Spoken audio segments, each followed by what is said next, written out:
نحمدہ ونصلی علی رسولہ الکریم اما بعد۔ پارہ نمبر 19 سورۃ الشعراء، آیت نمبر 160 160۔ اعوذ باللہ من الشیطان الرجیم، بسم اللہ الرحمن الرحیم۔ کذبت قوم لوط المرسلین اذ قال لهم اخوهم لوط الا تتقون انی لکم رسول امین فاتقوا اللہ وأطیعون وما اسألکم علیہ من اجر ان اجری الا علی رب العالمین۔ صدق اللہ العظیم۔ گزشتہ دروس سے انبیاء علیہم السلام کے واقعات کا سلسلہ، ان کی اقوام کے حالات کا سلسلہ چل رہا ہے۔ آج کے ہمارے سبق میں اللہ کے پیارے نبی حضرت سیدنا لوط علیہم السلام کی قوم کا تذکرہ۔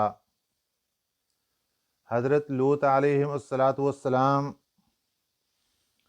حضرت ابراہیم علیہم السلام کے بھتیجے ہیں۔ ایک قول یہ ہے کہ یہ بھانجے ہیں۔ جب حضرت ابراہیم علیہم السلام نے دعوت کا سلسلہ شروع فرمایا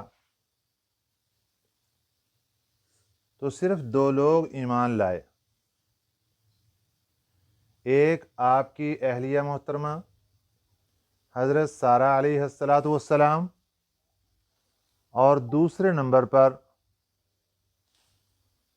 آپ کے بھتیجے یا بھانجے حضرت لوط علیہ السلام۔ اللہ تعالیٰ نے آپ کو اجازت عطا فرما دی ہجرت کرنے کی اپنے علاقے سے۔ آپ بابل شہر سے چلتے ہوئے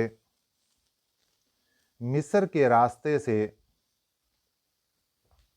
ملک شام اور فلسطین کے علاقے میں پہنچے۔ وہاں پر اللہ تعالیٰ نے حضرت لوط علیہ السلام کو نبوت عطا فرما دی، اور آپ کو نبوت کے لیے منتخب فرما کر آپ کی ڈیوٹی لگائی گئی۔ کچھ بستیاں تھیں نہر اردن کے پاس، 6 بڑے بڑے شہر تھے جن میں سب سے بڑے شہر کا نام تھا سدوم، سین دال واو میم، سدوم۔ یہ ان کا ہیڈ آفس تھا، مرکزی شہر تھا۔ 4 لاکھ سے زیادہ ان لوگوں کی آبادی تھی، اور یہ لوگ اللہ کی ذات کے ساتھ شرک بھی کرتے تھے، عقیدہ بھی خراب تھا، اور اس کے ساتھ ساتھ ان کے اندر اخلاقی بیماریاں بہت زیادہ تھیں، جن اخلاقی بیماریوں میں چوری کرنا، مسافروں کو لوٹ لینا، ان کو زیادتی کا نشانہ بنانا، اور سب سے بڑا ظلم یہ تھا کہ وہ ہم جنس پرستی کے اندر مبتلا تھے، مرد مردوں کے ساتھ غیر فطری تعلق قائم کرتے۔ اللہ تعالیٰ نے اس قوم کی اصلاح کے لیے اپنے پیارے نبی حضرت سیدنا لوط علیہ السلام کا انتخاب فرمایا، اور آپ کو اس قوم میں بھیجا کہ ان کو دعوت دیں اور ان کی اصلاح کریں۔ حضرت لوط علیہ السلام ابھی جوان تھے، آپ کی شادی نہیں ہوئی تھی۔ جب آپ اس قوم میں پہنچے وہیں پر جا کر آپ کی شادی ہوئی۔ یہ بات یاد رکھیں کہ اللہ کے جو نبی ہوتے ہیں وہ اللہ کی اجازت اور اس کے حکم کے بغیر کچھ نہیں کرتے، یہاں تک کہ وہ اپنا ایک قدم بھی اپنی مرضی سے نہیں اٹھا سکتے، یہاں تک کہ وہ اپنی زبان سے کوئی لفظ بھی اپنی مرضی سے نہیں بولتے، وہ سب اللہ کے حکم سے ہو رہا ہوتا ہے۔ تو جب حضرت لوط علیہ السلام نے اس قوم میں جا کر شادی کی تو یہ بھی اللہ کے حکم سے ہوا۔ قرآن پاک نے دیگر انبیاء علیہ السلام کے واقعات کی طرح یہاں پر بھی وہی الفاظ پیارے نبی صلی اللہ علیہ وسلم کی تسلی کے لیے اور اس کے ساتھ ساتھ مشرکین مکہ کو بتانے کے لیے کہ یہ آپ کے لیے یہ واقعات سارے عبرت ہیں کہ آپ آج وقت کے نبی کو جھٹلا رہے ہیں۔ آپ سے پہلی قوموں نے وقت کے نبیوں کو جھٹلایا اور ان کا انجام دیکھیے کیا ہوا۔ فرمایا کذبت قوم لوط المرسلین، جھٹلایا قوم لوط نے رسولوں کو۔ یہاں پر وہی اشکال جو پیچھے سے چلا آ رہا، ایک رسول کو جھٹلانا گویا کہ تمام رسولوں کو جھٹلانا ہے، اس لیے اللہ تعالیٰ نے یہاں پر مرسلین جمع کا لفظ بولا، اور یہ بات معمولی نہیں ہے۔ اگر گناہ کے اعتبار سے دیکھتے ہیں تو اللہ کی ذات سمجھانا یہ چاہتے ہیں کہ اے بندے، کسی ایک نبی اور رسول کی تکذیب گویا کہ 1,24,000 کم و بیش انبیاء علیہ السلام کی تکذیب ہے۔ اب جس بندے نے 1,24,000 کم و بیش انبیاء علیہ السلام کی تکذیب کی، اس نے کتنا بڑا وبال اپنے اوپر لیا، اس کا حساب دینا پڑے گا اس کو قیامت کے دن، اور اس کا عذاب کا مزہ چکھنا پڑے گا۔ گویا کہ یہ وہ جرم ہے جو ایک نبی کی تکذیب، ایک رسول کی تکذیب، تمام رسولوں کی تکذیب، ایک نبی کی تکذیب، تمام نبیوں کی تکذیب۔ اذ قال لهم اخوہم، جب کہا ان کو اخوہم لوط، ان کے بھائی لوط نے، الا تتقون، کیا تم ڈرتے نہیں ہو؟ یہاں پر ایک سوال پیدا ہوتا ہے کہ گزشتہ جو واقعات ہم نے پڑھے ہیں اس میں حضرت نوح علیہ السلام کا واقعہ دیکھ لیجئے، اس کے بعد حضرت ہود علیہ السلام کا واقعہ دیکھ لیجئے، اس کے بعد حضرت صالح علیہ السلام کا واقعہ دیکھ لیجئے۔ یہ تینوں حضرات یہ اسی قوم کے فرد تھے، اور وہاں پر اللہ تعالیٰ نے یہ فرمایا کہ ان کے بھائی نوح علیہ السلام نے ان کو یہ فرمایا، ان کے بھائی عاد علیہ السلام نے ان کو یہ فرمایا، ان کے بھائی صالح علیہ السلام نے ان کو یہ فرمایا، جبکہ سیدنا لوط علیہ السلام اس قوم کے فرد نہیں ہیں، یہ وہاں پیدا نہیں ہوئے، وہاں جوان نہیں ہوئے، یہ باہر سے اللہ تعالیٰ نے ان کو نبی بنا کر یہاں بھیجا، اور ان کے لیے بھی اللہ تعالیٰ نے وہی لفظ بولا اخوہم لوط، ان کے بھائی لوط نے ان کو کہا الا تتقون، کیا تم ڈرتے نہیں ہو؟ مفسرین اکرام نے ایک جواب یہ دیا کہ جو اللہ تعالیٰ نے یہ ان کو بھائی کہا، یہ وطن کے اعتبار سے کہا۔ ایک ہے حقیقی بھائی، ایک ہے وطنی بھائی۔ چونکہ وطن ایک تھا، رہائش ایک تھی، اس لیے اللہ تعالیٰ نے وطن کا اعتبار کرتے ہوئے ان کو کہا کہ ان کے بھائی لوط نے ان کو دعوت دی تھی اور انہوں نے یہ کہا تھا۔ ایک جواب یہ دیا گیا چونکہ یہ قوم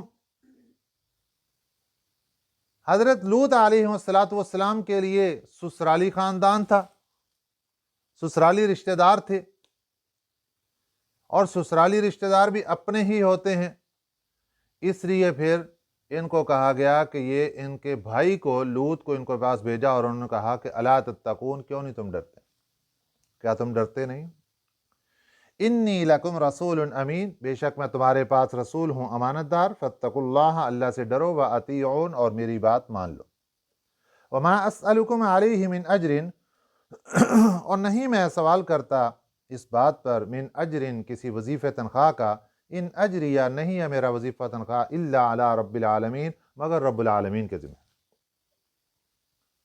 اب بات شروع ہو رہی ہے ان لوگوں کی جو سب سے بڑی خرابی تھی، اللہ نے اس کا ذکر قرآن پاک میں فرمایا۔ باقی اور بھی اخلاقی خرابیاں تھیں ان کے اندر، جو سب سے بڑی خرابی، اتأتون الذکران، اتأتون کیا تم دوڑتے ہو، الذکران مردوں کے پیچھے، من العالمین جہان میں سے۔ اس کی ایک تفسیر یہ کی گئی کہ پیچھے جتنا زمانہ گزر چکا، آج تک یہ فحش اور بے حیائی، مردوں کا مردوں کے ساتھ تعلق، نوجوان لڑکوں کے ساتھ غیر فطری تعلق، یہ آج تک کسی نے نہیں کیا، جہان میں اور کوئی نہیں کرتا، صرف اور صرف تم قوم ہو ایسی کہ جو اس برے فعل کو کرتی ہو اور بے حیائی کرتی۔ ہم جنس پرستی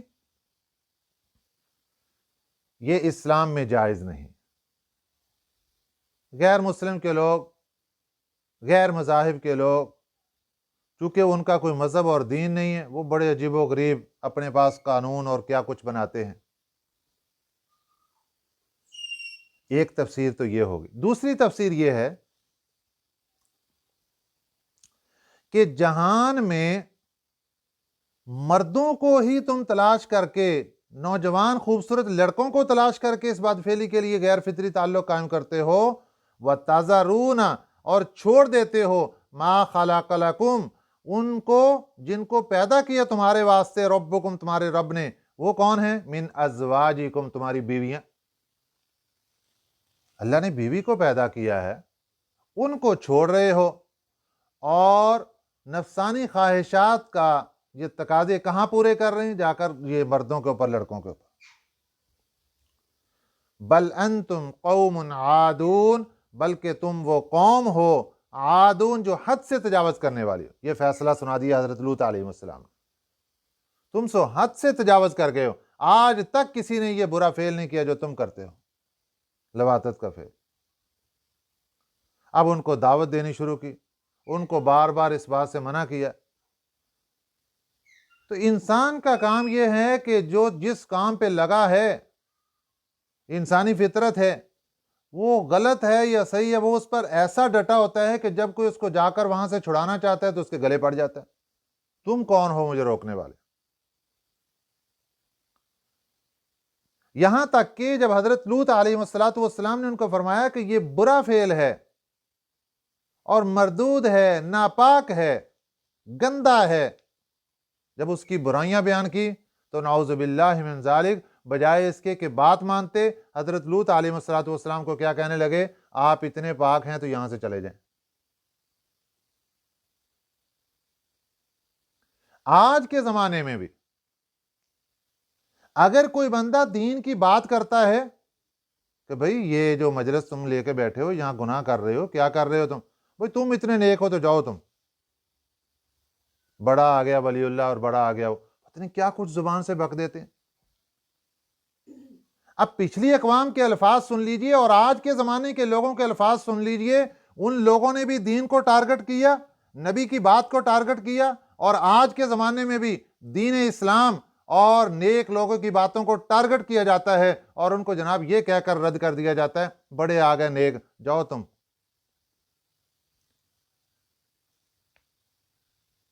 یہ کوئی آج کی باتیں نہیں ہیں، یہ پرانی چلی آ رہی یہی باتیں۔ جو شیطان کے پوجا کرنے والے، شیطان کے پجاری لوگ، نافرمان لوگ، یہی باتیں اپنی زبان سے نکالتے ہیں۔ پھر یہاں تک بات بس نہیں، قالوا لئن لم تنتہی، دھمکی لگا دی۔ حضرت لوط علیہ السلام کو کہنے لگے اگر تم باز نہ آئے اپنی باتوں سے، کہ ہمیں جو بار بار روک رہے ہو کہ یہ نہیں کرنا، یہ نہیں کرنا، یہ نہیں کرنا، اگر تم باز نہ آئے، یا لوط اے لوط، لَتَكُونَنَّ مِنَ الْمُخْرَجِينَ، تو البتہ ضرور بھی ضرور ہم تمہیں نکال دیا جائے گا یہاں سے، ہم تمہیں نکال دیں، یہاں سے نکال دیا جائے گا تمہیں، اس بستی میں رہنے کی اجازت نہیں ہوگی، اگر تم اتنے پاک ہو، پاک باز ہو تو یہاں سے چلے جاؤ۔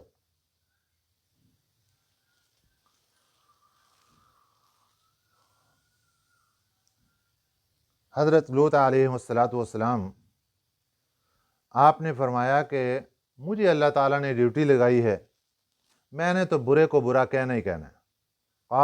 قال فرمایا انی لعملکم، بے شک میں تمہارے اس کام سے من القالین، نفرت کرنے والا ہوں، مجھے نفرت ہے اس سے۔ اب جب ان لوگوں نے حد کر دی اور نبیوں کو دھمکیاں، صرف دھمکیاں نہیں دیں، آپ نے پیچھے دیکھا کہ پچھلے انبیاء علیہ السلام کو کیا دھمکی دی گئی، ہم آپ کو سنسار کر دیں گے، پتھر ماریں گے آپ کو۔ بھئی صرف یہ دھمکیاں ہی نہیں، ان لوگوں نے تو نبیوں کو قتل تک کر دیا۔ صرف کس لیے؟ نبی کا قصور کیا تھا کہ یہ ہمیں اس اخلاقی بیماری سے چھڑا کیوں رہے ہیں۔ نبی کے ساتھ نہ کوئی جائیداد کا معاملہ، نہ کوئی لڑائی، نہ کوئی بات، نہ کوئی چیز، اور وہ نبی ان کے لیے خیر خواہ بن کر، محبت اور پیار کرنے والا بن کر ان کو ایک گناہ سے چھڑانے کے لیے آیا۔ اور نبی نے جب ان کو پکڑا کہ بھئی یہ غلط ہے، یہ چھوڑ دو، اس بات پر بپھر گئے اور نبیوں کو قتل کر دیے۔ کتنے انبیاء علیہ السلام کو قتل کر دیا گیا۔